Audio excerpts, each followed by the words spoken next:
everything's okay. I'm on a break. Talk to someone else if you need anything. I've got a lot on my mind. Maybe I can help. Well, maybe you can. You're a soldier, right? You ever head out to the Traverse? The Traverse is a rough place. We're out there quite a bit. My brother's the captain of a ship called the Majesty. It was crossing the Traverse a few days ago when it disappeared. Just dropped right off the grid. And that usually means one of two things. They had massive mechanical failure, or they were attacked. Neither one of those options leaves a lot of hope. I won't give up on my brother. Not yet. I've got the coordinates for the last transmission from his vessel. What kind of ship was it? Don't let the name fool you. The Majesty's just a small trading vessel, only a handful of crew. But he kept it in good condition. I don't think mechanical failure is too likely. But they don't have any real weapons or shields. If anyone did come after them, the Majesty'd be a sitting duck. Isn't anyone else looking into this? My brother's just a small independent trader. Ships like his disappear in the Traverse all the time. What's in this for me? I can't afford to pay you anything. If I had that kind of cash, I'd have hired a recovery team to track him down already. Maybe you could look into this as a personal favor, you know? We humans have to stick together. If your brother's still alive, I'll find him. Give me the coordinates. I'll forward them to your ship right away. Please let me know as soon as you find him.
No, I'm waiting to speak with one...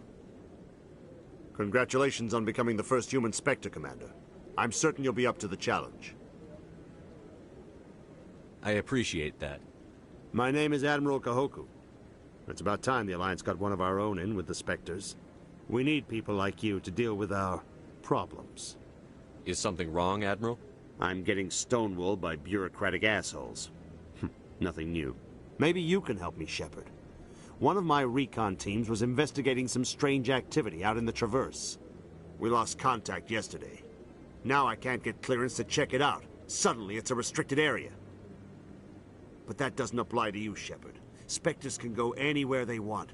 You could find out why my team dropped out of contact. I'll find them, Admiral. I appreciate that, Commander. I was running out of options. I'm gonna stay here and see if I can find anything out through official channels. Won't hold my breath, though.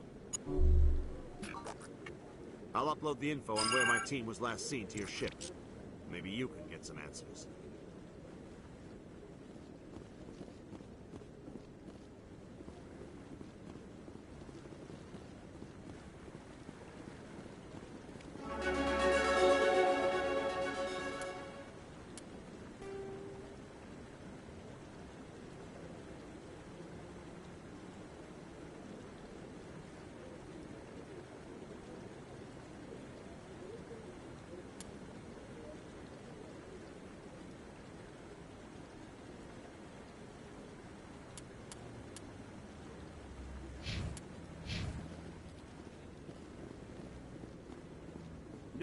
I just want to ask a couple of questions.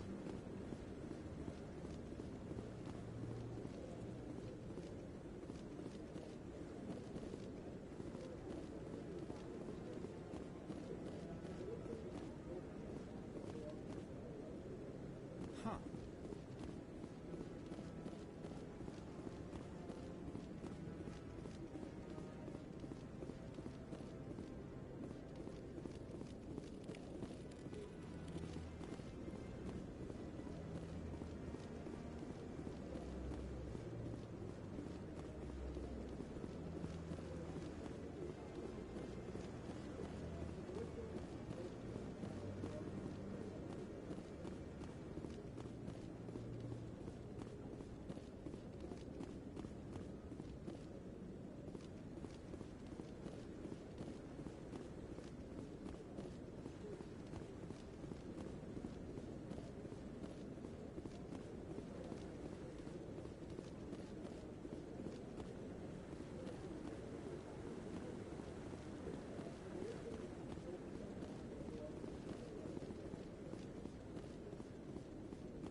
Celebrations are being planned for the anniversary of the end of the Rachni Wars. Many Council worlds, particularly Asari and Solarian colonies, will hold victory parades to commemorate the defeat of the invading Rachni. In a rare admission of debt, several Asari colonies have invited Krogans to be honored for the victories the uplifted Krogans made possible.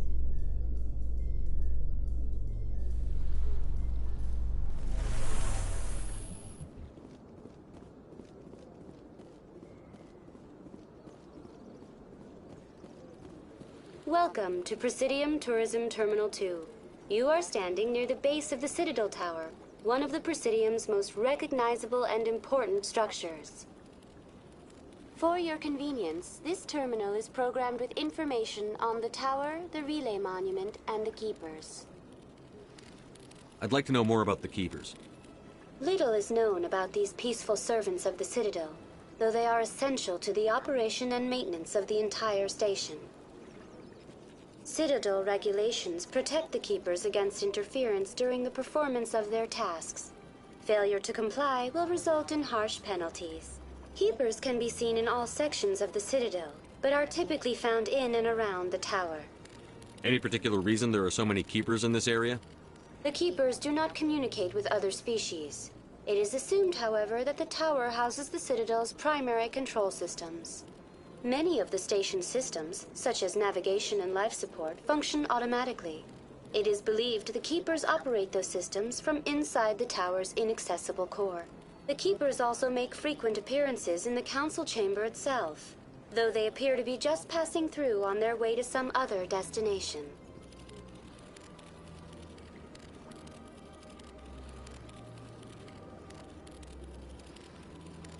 That's all for now. Thank you for using Avina. Have a pleasant day. Please do not disturb the Keepers.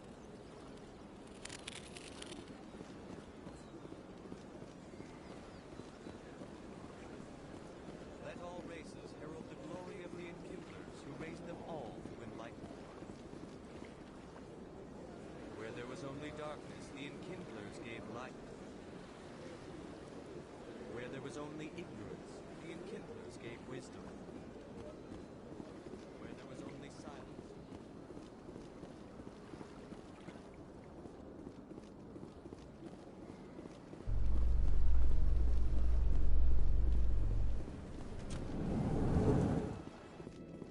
The Quarians endangered the entire galaxy when they let the Geth break free. I hope your people are properly contrite, Tali. As the Turians are properly contrite for releasing the genophage upon the Krogan. You're assuming that sterilizing them was a mistake.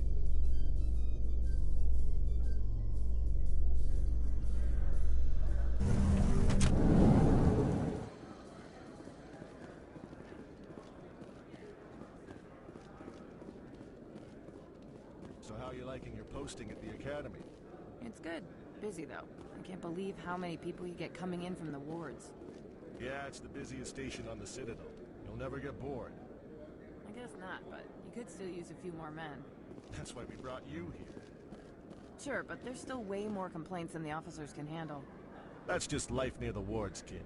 You'll get used to it.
In a further development in the Eden Prime investigation, the Council has reportedly revoked the Spectre status of one of its operatives. While the unnamed operative has not yet been apprehended, a Council spokesman confirmed that corrective actions had been taken.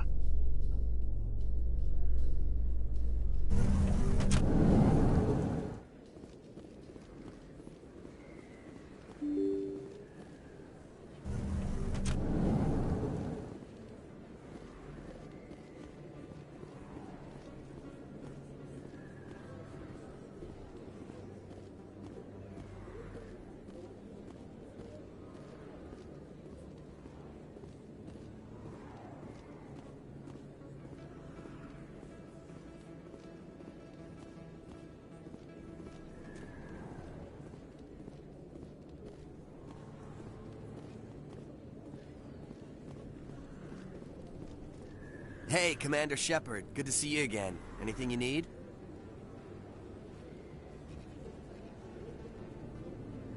I have to go. Right. You're probably real busy. Well, see you around, Commander.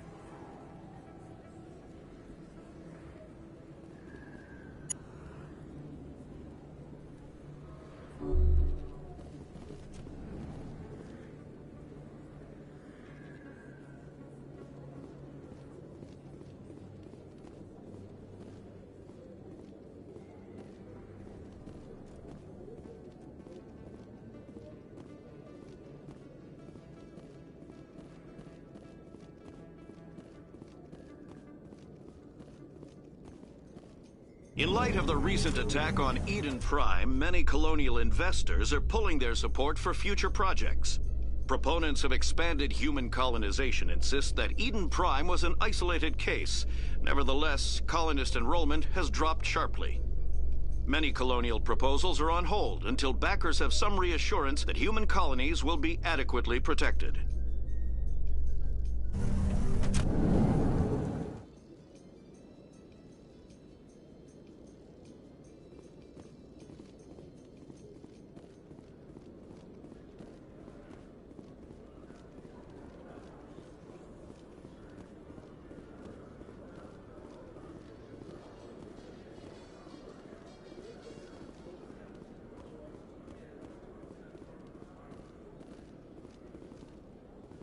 In other news, Exogenicorp is still denying reports that one of their survey teams has gone missing in the Hades Gamma Cluster.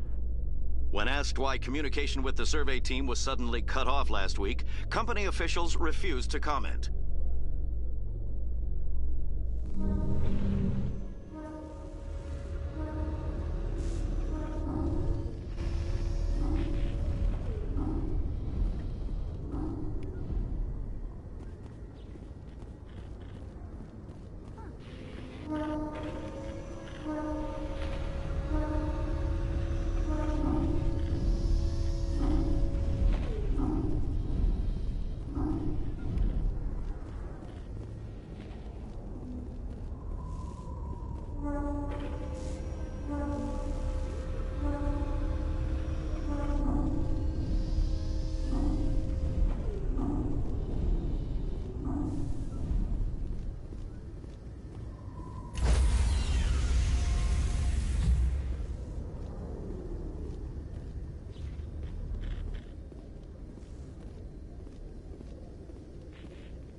Stand by, shore party.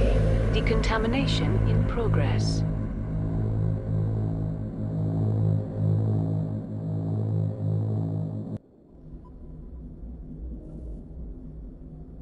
I heard what happened to Captain Anderson.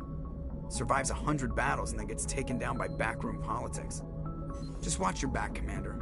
Things go bad on this mission, you're next on their chopping block. Captain Anderson should be the one in charge. It's like I'm stealing the ship from him. Yeah, the captain got screwed. But it's not like you could have stopped it. Nobody's blaming you.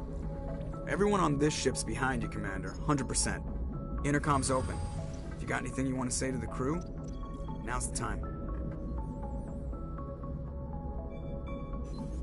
This is Commander Shepard speaking.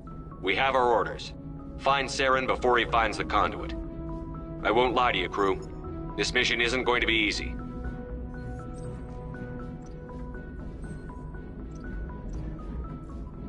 For too long, our species has stood apart from the others. Now it's time for us to step up and do our part for the rest of the galaxy. Time to show them what humans are made of. Our enemy knows we're coming. When we go into the Traverse, Saren's followers will be waiting for us. But we'll be ready for them, too. Humanity needs to do this. Not just for our own sake, but for the sake of every other species in Citadel space. Saren must be stopped. And I promise you all, we will stop him. Well said, Commander. Captain will be proud. The captain gave up everything so I could have this chance. We can't fail. Yes, sir.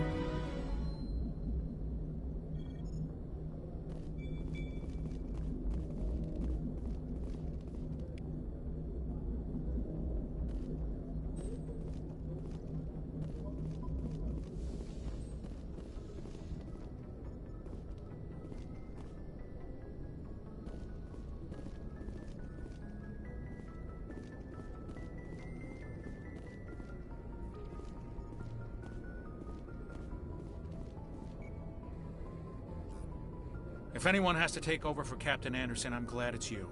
I'm not sure about having non-humans on our ship, though. We're all on the same team here, Presley. With all due respect, sir, that's what they said about Nihilus. Look how that turned out. I'm in charge here, Presley. I decide if we have non-humans on this vessel. Yes, sir. Understood, sir. Speak freely, Presley. I want to know if you have a problem with non-humans. It's not that, Commander. Humanity has always handled its own problems. Saren attacked one of our colonies. We should be the ones to stop him. We don't need their help. Some people think asking for help is a sign of weakness. That's just being stupid and stubborn. No matter how strong you are, allies can make you stronger. I guess so. Maybe I'm just stuck in the old ways of thinking. But don't worry, Commander. This won't be a problem. How did you end up assigned to the Normandy? I signed up with the Alliance as a navigator right out of school, following in my grandfather's footsteps, I guess. My first posting was on the Agincourt. We were one of the first reinforcements to arrive at Elysium after the Blitz hit. And those raiders were no match for an Alliance frigate. Of course, the only reason the colony was still standing was because of you, Commander. I can't believe you held out as long as you did. How'd you end up on the Normandy? I got my officer's commission after Elysium. Must have made an impression on the right people. Captain asked for me when he was picking his crew. Carry on, Presley. Yes, sir.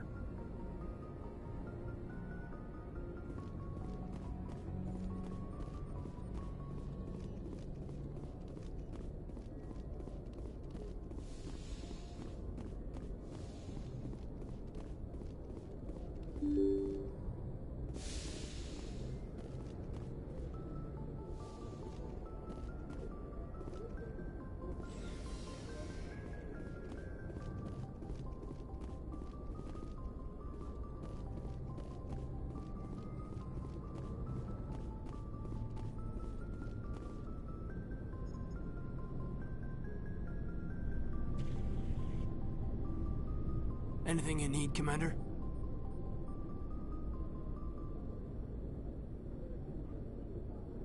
Just trying to get a sense of where the crew's at. Thoughts?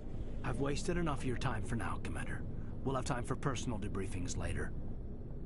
What's your opinion on the last mission? I don't see how we could have done things any better. At least not without getting to Eden Prime sooner. And we were on the scene faster than any other Alliance ship could have been.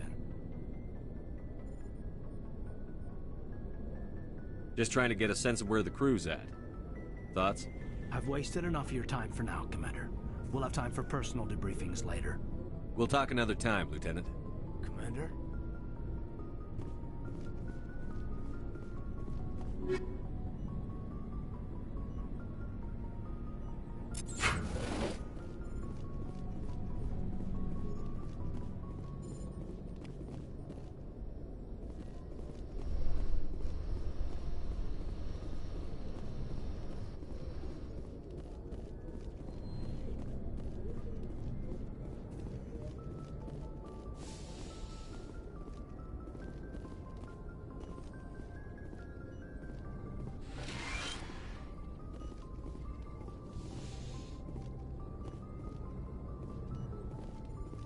Yes, Commander? Is there something you need? How did you end up serving on an Alliance ship? I enlisted right out of med school. Earth always seemed boring to me. Too safe, too secure. I figured the colonies were teeming with exotic adventure. I wanted to travel the stars, tending the wounds of tough soldiers with piercing eyes and sensitive souls. Turns out military life isn't quite as romantic as I'd imagined. But humanity needs the Alliance if we want to keep expanding through the Traverse, and the Alliance always needs good doctors. So I stayed on to do my part. Ever think you made the wrong choice? Sometimes I think about opening a private practice back on Earth, or maybe taking a position at one of the new med centers out in the colonies. But there's something special about working on soldiers. If I left the Alliance now, I'd feel like I was abandoning them.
I should go.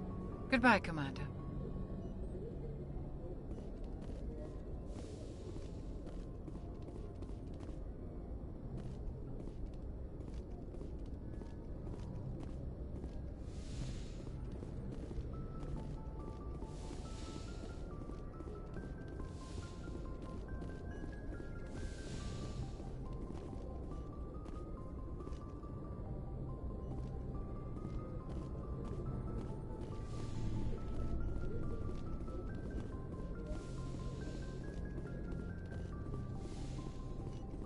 Yes, Commander?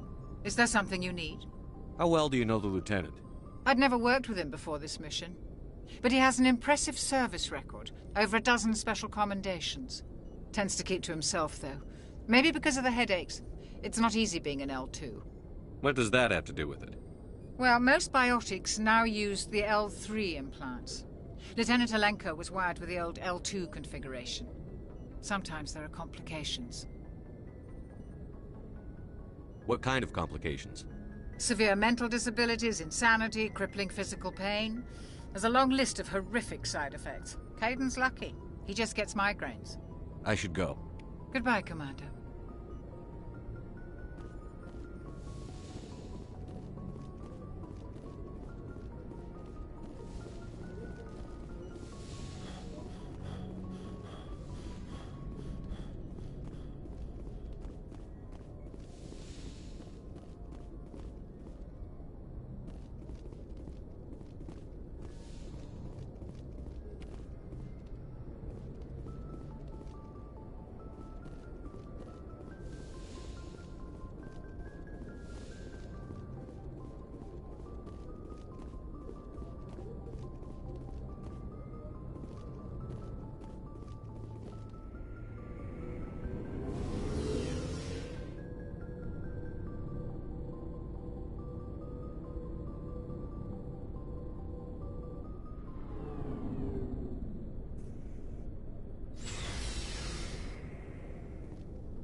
Hey, Commander. Looking for some extra supplies before you head out? What have you got? Whatever you want. Armor, weapons, mods. It's not standard Alliance issue, but that's not necessarily a bad thing. Well, as long as you don't mind paying for it. Why should I pay you for my weapons and armor? My stuff doesn't come from the Alliance. I have to purchase it myself, and it's not cheap. Hell, the licenses alone have set me back more than I'd like. But no licenses, no goods. Without the goods, I'm out of a job. What are licenses? Why do you need them? Manufacturers sell licenses. Each license allows me to buy and sell a certain brand of products. I already have several basic ones, but you'll need to buy more if you want me to bring in different brands. Many of the best licenses are hard to get, but they're well worth the cost if you can find them. What do the different manufacturers offer? There are too many for me to keep track of, but each license will explain what it's good for. How often will you get new items? Well, that depends on how many licenses you've purchased, but I'll rotate items on a regular basis regardless. And anytime we land someplace with a big enough port, I'll buy, sell, and trade whatever I can. Check back often. I need to move items quickly, so only the most basic items will be stocked consistently. Let's see what you've got. You bet, Commander.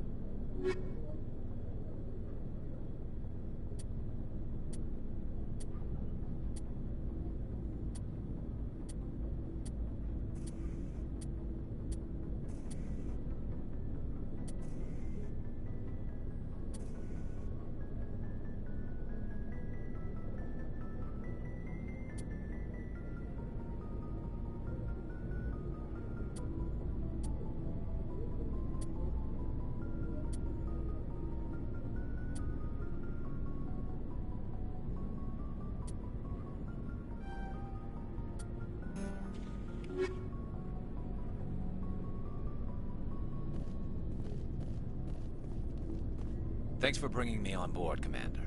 I knew working with the Spectre would be better than life at CSEC. Have you worked with a Spectre before? Well, no, but I know what they're like. Spectres make their own rules. You're free to handle things your way. At CSEC, you're buried by rules. jobs. The damn bureaucrats are always on your back.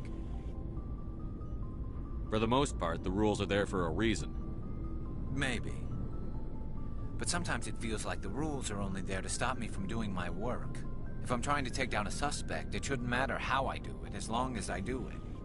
But CSEC wants it done their way. Protocol and procedure come first. That's why I left. So you just quit because you didn't like the way they do things? There's more to it than that. It didn't start out bad, but as I rose in ranks, I got saddled with more and more red tape. CSEC's handling of Saren was typical. I just couldn't take it anymore. I hate leaving. I hope you made the right choice. I'd hate for you to regret it later. Well, that's sort of why I teamed up with you. It's a chance for me to get off the Citadel, see how things are done outside CSEC. Either way, I plan to make the most of this. And without CSEC headquarters looking over my shoulder, well, maybe I can get the job done my way for a change.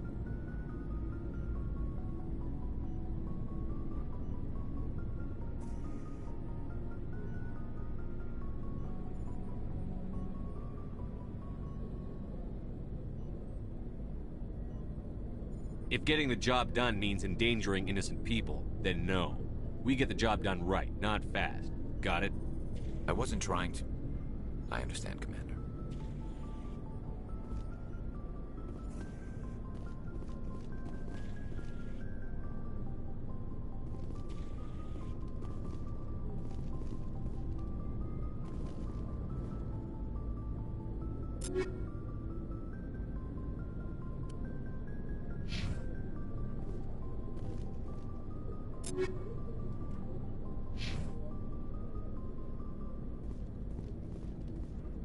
Commander?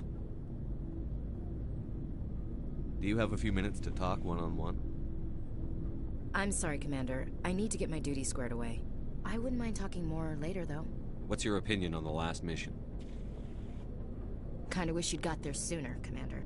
No offense, I appreciate the rescue. I just wish... You wish we'd been able to save the rest of your unit? Yes, sir. If I had been more alert, we wouldn't have been cut down by an ambush. The Geth are perfect ambushers. They don't move, they don't make noise, they don't even breathe. Sir, they have flashlight heads. I'll make sure it doesn't happen again. Dismissed, Chief. Sir. Nice ship you've got, Shepard. What can I do for you? What's your story, Rex? There's no story. Go ask the Quarian if you want stories.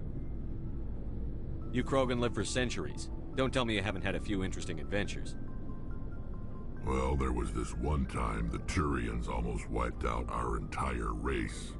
That was fun. I heard about that. You know, they almost did the same to us. It's not the same. It seems pretty much the same to me. So your people were infected with a genetic mutation? An infection that makes only a few in 1,000 children survive birth? And I suppose it's destroying your entire species? I suppose it isn't all the same. I don't expect you to understand, but don't compare humanity's fate with the Krogan. Sorry, Rex. I wasn't trying to get you upset. Your ignorance doesn't upset me, Shepard. As for the Krogan, I gave up on them long ago. The genophage infected us, but it's not what's killing us. Are your people really dying? We're sure not getting any stronger. We're too spread out. None of us are interested in staying in our own system. Lots of species have left their homes and prospered. But they go to colonize new worlds. We're not settlers. We're warriors. We want to fight. So we leave. Hire ourselves out. And most of us never go back.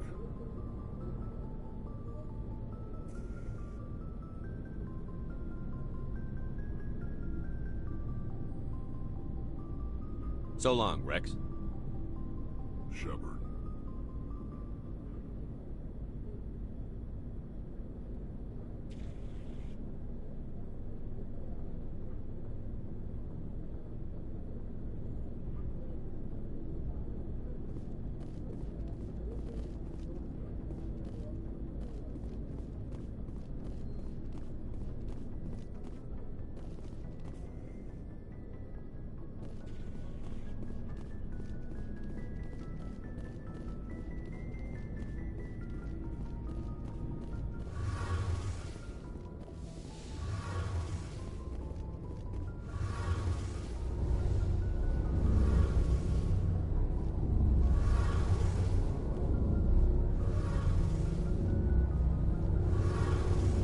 Your ship's amazing, Shepard. I've never seen a drive core like this before. I can't believe you were able to fit it into a ship this small. I'm starting to understand why you humans have been so successful. I had no idea Alliance vessels were so advanced. The Normandy's a prototype. Cutting-edge technology. A month ago, I was patching a makeshift fuel line into a converted tug ship in the flotilla. Now, I'm sitting on board one of the most advanced vessels in Citadel space. I have to thank you again for bringing me along. Traveling on a vessel like this is a dream come true for me.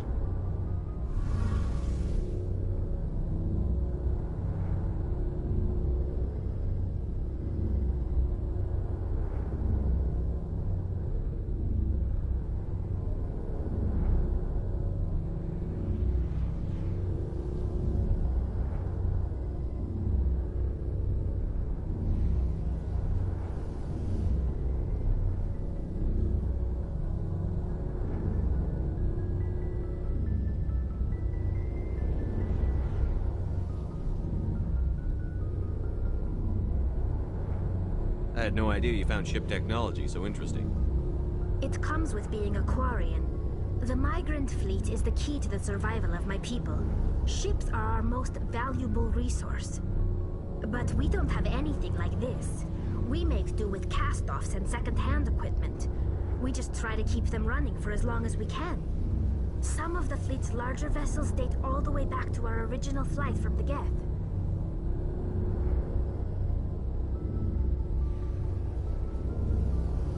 I can't believe your fleet's still using ships that are 3 centuries old. They're constantly being repaired, modified, and refitted. They aren't pretty, but they work. Mostly. We've tried to make ourselves as independent as possible on the flotilla. Grow our own food, mine, and process our own fuel. But some things we just can't make on our own. A patch to maintain the hull integrity requires raw materials we just don't have. That's why our pilgrimages are so important.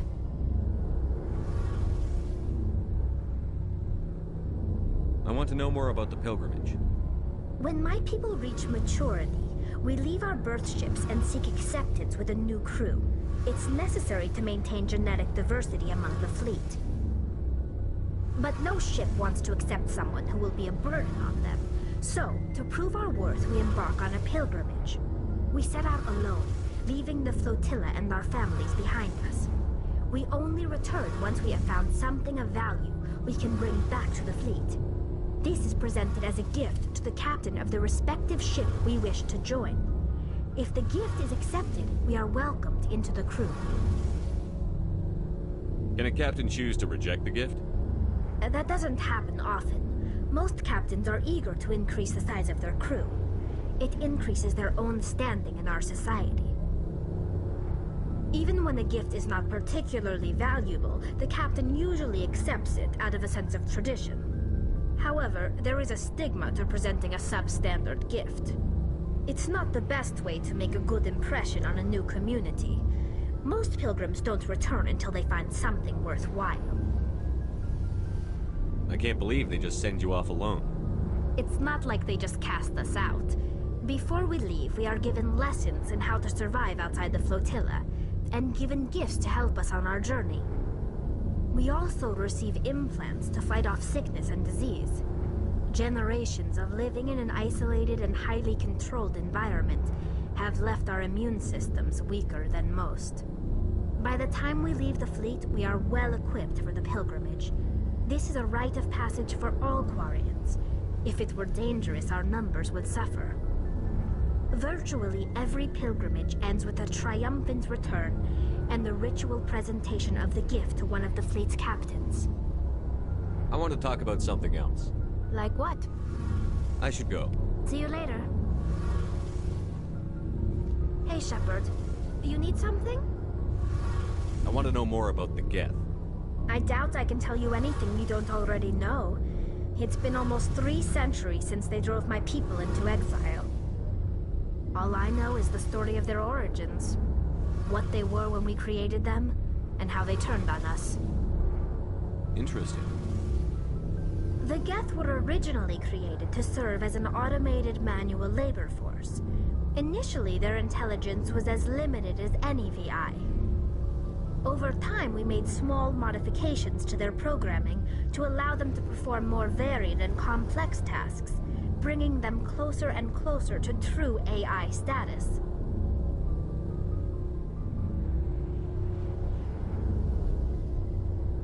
How come the Council didn't step in and stop you?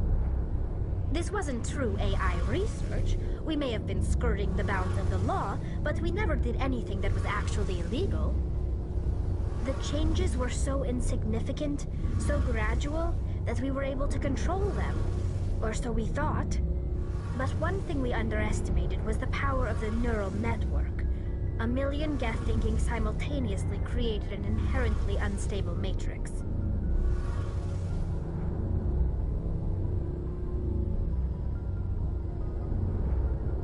So, the Geth share brain power?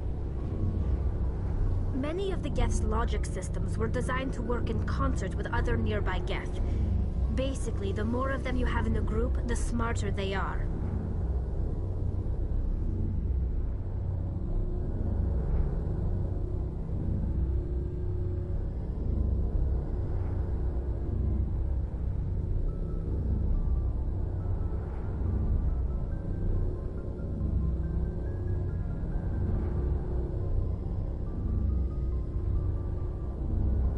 So there's some sort of group consciousness?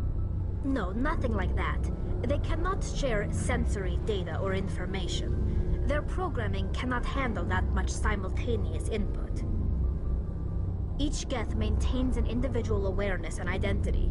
The neural network only operates on a process-based level.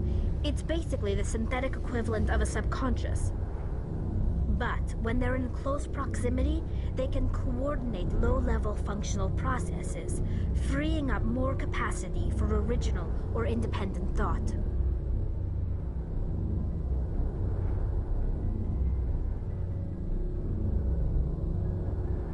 What made them rebel? As we built more and more Geth, their effective intelligence became more sophisticated, more abstract. One day, a Geth began to ask its Quarian overseer questions about the nature of its existence. Am I alive? Why am I here? What is my purpose? As you can imagine, this caused a near panic among my people.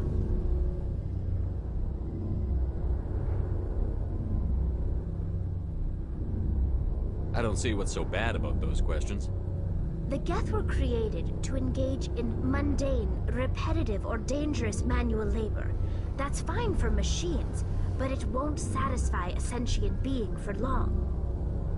The Geth were showing signs of rudimentary self-awareness and independent thought. If the Geth were intelligent, then we were essentially using them as slaves. It was inevitable the newly sentient Geth would rebel against their situation. We knew they would rise up against us, so we acted first. A general order went out across all Quarian-controlled systems to permanently deactivate all Geth. The Geth responded to this order violently.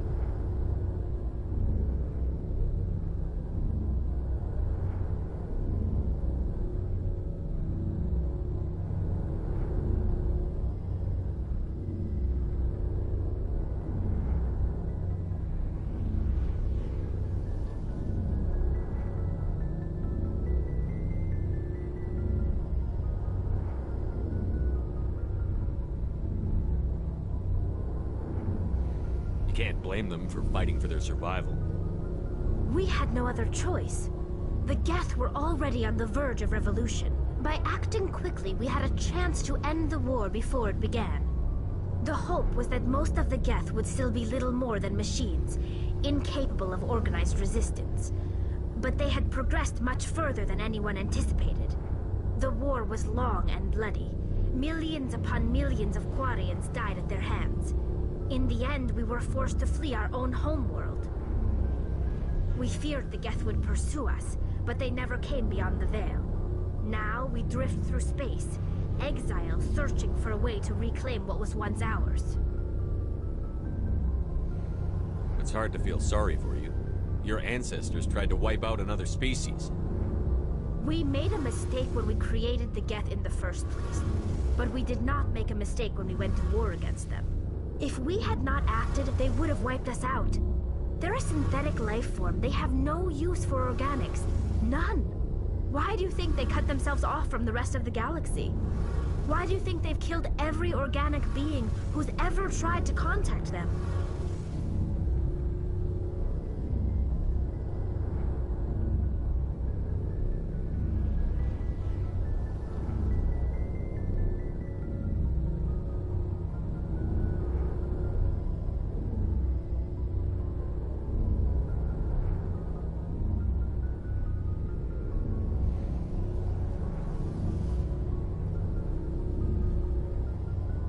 I didn't mean to offend you.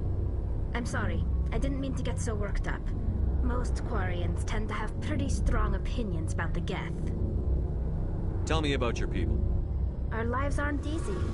Resources are scarce, and we are constantly on the move. Everything we do must in some way contribute to the continuation of the migrant fleet. There are 17 million Quarians in the flotilla, and each of us relies on the others for survival. The bonds among my people are strong. Unfortunately, we have had to surrender many of the freedoms and civil liberties other species take for granted. What kind of freedoms? Well, it's illegal for parents to have more than one child. If our population grows too much, it would strain our resources to their breaking point. Of course, we also can't allow our numbers to become too few. If our population is in decline, the rule against single births is temporarily repealed. In extreme cases of population decline, incentives are even offered to encourage multiple births, though the Conclave hasn't had to take such measures in nearly a century.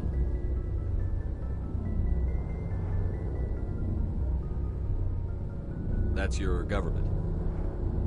The Conclave is our civilian branch of government. Each ship can elect a representative to serve on the Conclave and make decisions that affect the fleet as a whole. On matters that affect an individual ship, however, the captain has the final say. It's a tradition that dates back to the early days, when the fleet was governed by martial law. Fortunately, most captains nowadays are smart enough to have an elected council from their crew to give them advice and guidance. So the ultimate power rests with elected officials. In practice, the Conclave and the respective council for each ship tend to set the rules that govern our daily lives. But in theory, we are still under military jurisdiction. The 5 top-ranking military officials in the fleet serve on the Admiralty Board. These 5 have the power to overrule any decision by the Conclave in case of emergency. To do so requires unanimous agreement among the Admiralty, and they can only do this once. After that, the entire board must resign their posts. It's a safeguard that served us well. In nearly 3 centuries, the Admiralty Board has only overruled the Conclave 4 times. I should go. See you later.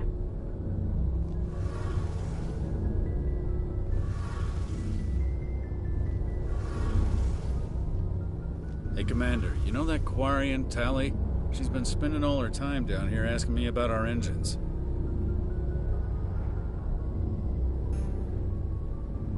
I'll tell her to leave you alone.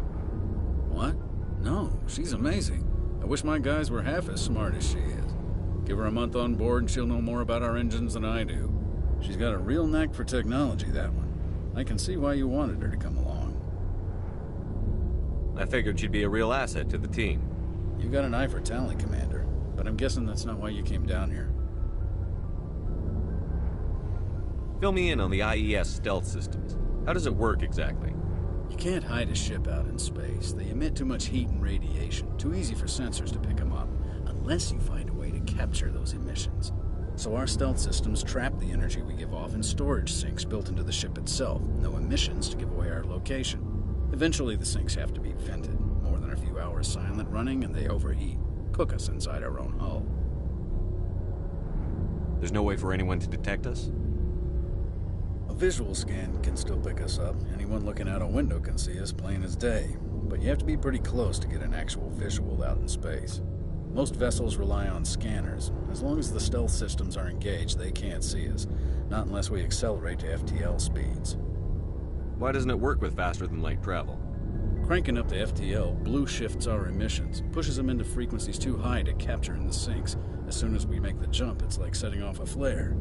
Sensors can pick up our location whenever we enter or exit FTL flight, but for short-range missions, our stealth systems are amazing, and we've got the only one.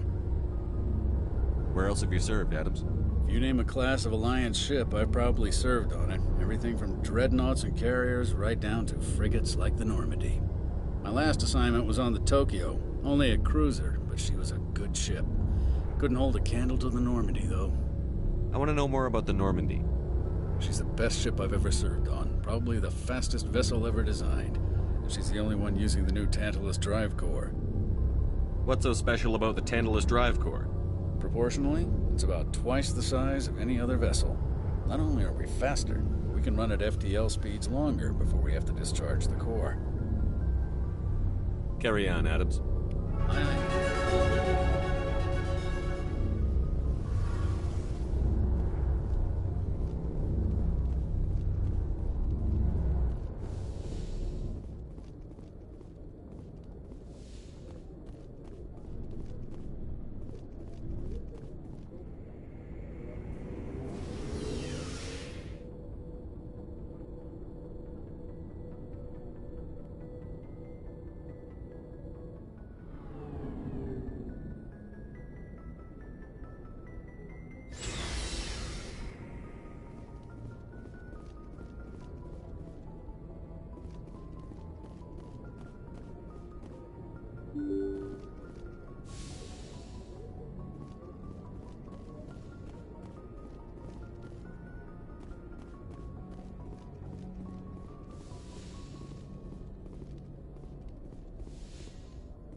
Commander, something you need?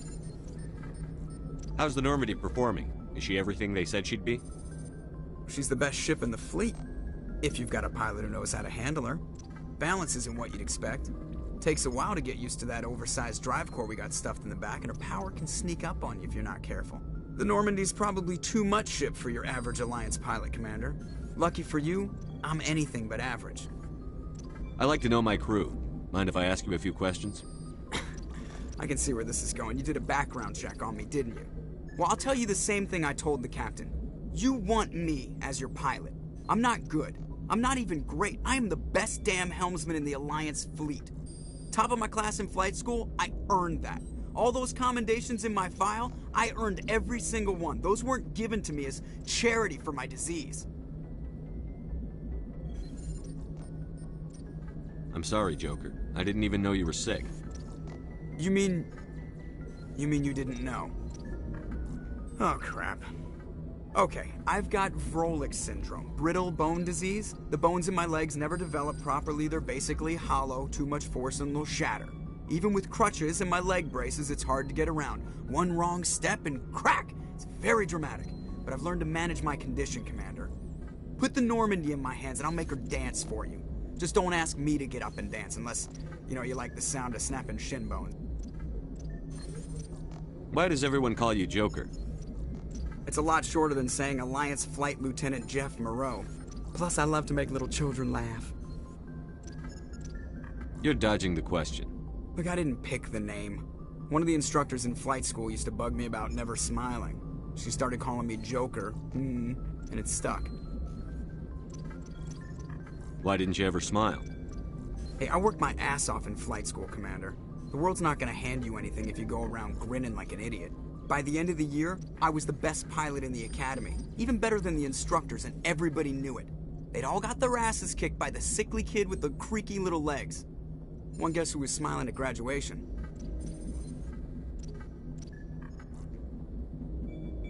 I have to go. All right, see you.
The Citadel. Citadel space is an unofficial term referring to any region of space controlled by a species that acknowledges the authority of the Citadel Council. At first glance, it appears this territory encompasses most of the galaxy. In reality, however, less than 1% of the stars have been explored. Even Mass Effect FTL drive is slow relative to the volume of the galaxy. Empty space and systems without suitable drive discharge sites are barriers to exploration. Only the mass relays allow ships to jump hundreds of light years in an instant, the key to expanding across an otherwise impassable galaxy. Whenever a new relay is activated, the destination system is rapidly developed. From that hub, FTL drive is used to expand to nearby star clusters. The result is a number of densely developed clusters, thinly spread across the vast expanse of space. There are between 200 and 400 billion stars in the galaxy, and less than 1% of them have ever been visited or had their systems properly surveyed. Humanity's early expansion into the Attican Traverse was haphazard, a desperate race to claim habitable planets where populations can be economically settled. Ignored in the wake of this land grab were thousands of less hospitable worlds, each potentially rich with industrial resources. The wealth of entire solar systems lies untapped, waiting for corporate survey teams or independent pioneers to discover and exploit them. However, this is not an easy task. In addition to the environmental hazards, the fact that uncharted worlds are largely ignored makes them popular bases for criminals, revolutionaries, cults, and others who wish to remain unnoticed by galactic society. Faster than light drives use element zero cores to reduce the mass of the ship, allowing higher rates of acceleration. This effectively raises the speed of light within the mass effect field, allowing high-speed travel with negligible relativistic time dilation effects. Starships still require conventional thrusters, chemical rockets, commercial fusion torch, economy ion engine, or military anti-proton drive, in addition to the FTL drive core. With only a core, a ship has no motive power. The amount of EZO and power required for a drive increases exponentially to the mass being moved and the degree it is being lightened. Very massive ships, or very high speeds, are prohibitively expensive. If the field collapses while the ship is moving at faster than light speed, the effects are catastrophic. The ship is snapped back to sublight velocity, the enormous excess energy shed in the form of lethal Cherenkov radiation. Larger warships are generally classified in one of four weights. Frigates are small, fast ships used Larger warships are generally classified in one of four weights. Frigates are small, fast ships used for scouting and screening of larger vessels. Frigates often operate in wolf-pack flotillas. Cruisers are middleweight combatants, faster than dreadnoughts and more heavily armed than frigates. Cruisers are the standard patrol unit and often lead frigate flotillas. Dreadnoughts are kilometer-long capital ships mounting heavy, long-range firepower. They are only deployed for the most vital missions. Carriers are dreadnought-sized vessels that also carry large numbers of fighters. Smaller vessels are almost exclusively used in a support role to the warships during combat. Fighters are one-man craft used to perform close-range attacks on enemy ships. Interceptors are one-man craft. The Normandy is a prototype starship developed by the Human Systems Alliance with the assistance of the Citadel Council. It is optimized for scouting and reconnaissance missions in unstable regions using state-of-the-art stealth technology. For most ships, the heat generated through standard operations is easily detectable against the absolute zero background of space. The Normandy, however, is able to temporarily sink this heat within the hull. Combined with refrigeration of the exterior hull, the ship can travel undetected for hours or drift passively for days of covert observation. This is not without risk. The stored heat must eventually be radiated, or it will build to levels capable of cooking the crew alive. Another component of the stealth system is the Normandy's revolutionary Tantalus drive, a Mass Effect core twice the standard size. The Tantalus drive generates mass concentrations that the Normandy falls into, allowing it to move without the use of heat-emitting thrusters.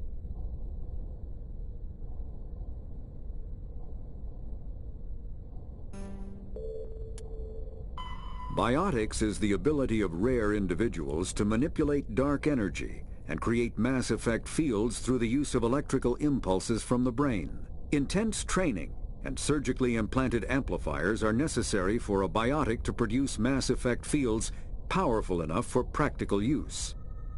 The relative strength of biotic ability. An artificial intelligence is a self-aware computing system capable of learning and independent decision-making. Creation of a conscious AI requires adaptive code, a slow, expensive education, and a specialized quantum computer called a blue box. An AI cannot be transmitted across a communication channel or computer network. Without its blue box, an AI is no more than data files. Loading these files into a new blue box will create a new personality, as variations in the quantum hardware and runtime results create unpredictable variations. The Geth serve as a cautionary tale against the dangers of rogue AI, and in Citadel space they are technically illegal. Advocacy groups argue, however, that an AI is a living, conscious entity, deserving the same rights as a virtue. When subjected to an electrical current, the rare material dubbed Element Zero, or EZO, emits a dark energy field that raises or lowers the mass of all objects within it. This mass effect is used in countless ways. Element Zero can increase or decrease the mass of a volume of space-time when subjected to an electrical current. With a positive current, mass is increased. With a negative current, mass is decreased. The stronger the current, the greater the magnitude of the dark energy mass effect. In space, low-mass fields allow FTL travel and inexpensive surface-to-orbit transit. High-mass fields create artificial gravity and push space debris away from vessels. In manufacturing, low-mass fields permit the... Omni-tools are handheld devices that combine a computer microframe, sensor analysis pack, and manufacturing fabricator. Versatile and reliable, an Omni-tool can be used to analyze and adjust the functionality of most standard equipment. Combat A mass accelerator propels a solid metal slug using precisely controlled electromagnetic attraction and repulsion. The slug is designed...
See how it is? You write letters and everyone ignores you. Force is the only thing people appreciate. So how about if I kill Chairman Burns and finish this charade? Please, I was trying to help you people. Let's not do anything we're all going to regret. Why not? What have we got to lose? Since the chairman here decided that we didn't get reparations, we've got nothing left to live for. But I've changed my mind. Seeing you all, it's clear that you all deserve... You had your chance. Some L2s are nearly crippled from side effects of the implants, but you voted against reparations. I'm giving you a choice. Put down your weapons and surrender. As if we trust the Alliance after what it did to us. Get them! Go, go, go!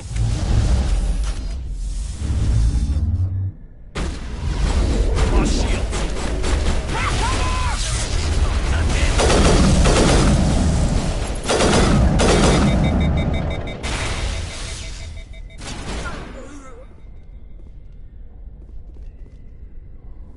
All targets down.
Message coming in. Patching it through. Thank you for dealing with the hostage situation, Commander. Chairman Burns' death was regrettable, but I trust you did everything you could to save him. Your assistance above and beyond the formal duties has been noted, Commander. Fifth Fleet out.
It's deserted.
According to these data logs, the survey team unearthed some kind of alien technology.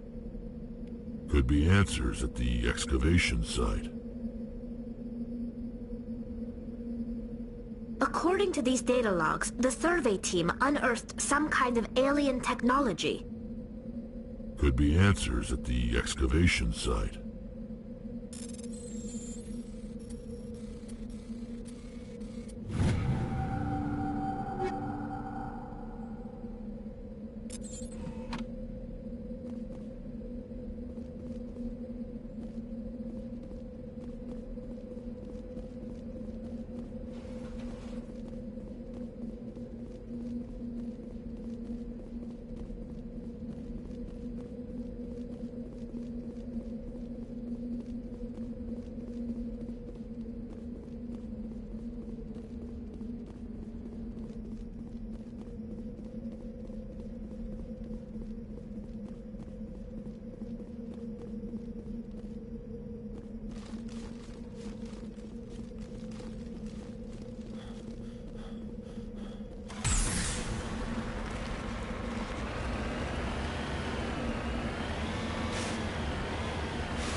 unearthed some alien technology that turned them into mindless fanatics.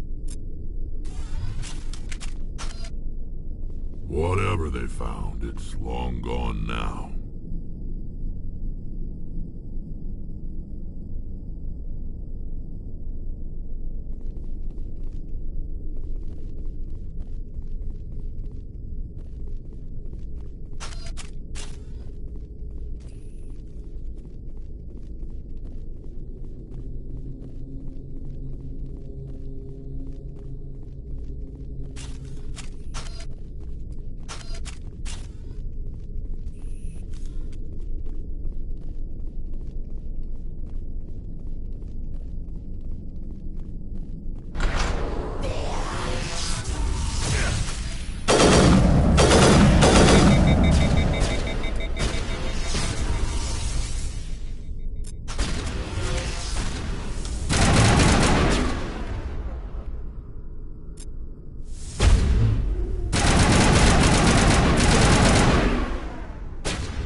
Agreed. I'll follow.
Message coming in. Patching it through. General distress call from the Sacred Angel Medical Transport. Critical system failure. Losing power. Emergency landing. Argos. Communications failing. Life support and emergency transponder. Won't last. Please hurry.